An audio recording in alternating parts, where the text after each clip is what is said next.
Does Russia have this coronavirus under control? Well, its Orthodox churches are still open, worshippers still kissing icons, which are then disinfected. It's not ideal, but the church says it's trying to keep Russians calm. If we closed the churches, our Orthodox people could start panicking as they want to pray, says this priest. But we'd rather they abstain from kissing the icons, he adds. It doesn't seem to be much to ask amid a viral pandemic. But Russians have good reason to be uncertain of the threat.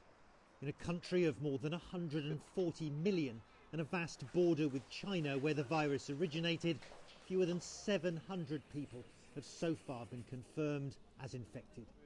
Officials say timely action to seal borders, quarantine infections and monitor with face recognition technology people who could spread the virus has spared Russia the catastrophe now befalling other states.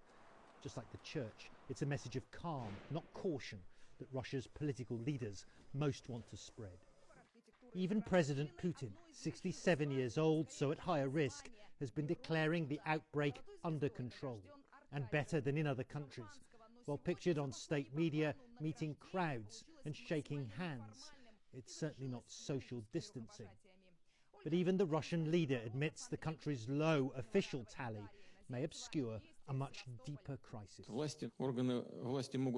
Here's the thing.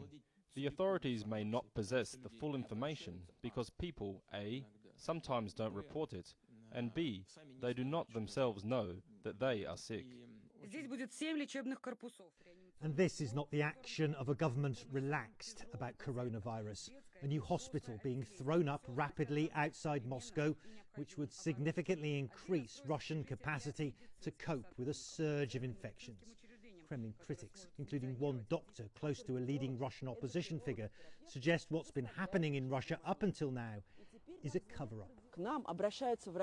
Doctors from hospitals that are practically being turned into centres for treating patients with coronavirus are reaching out to us.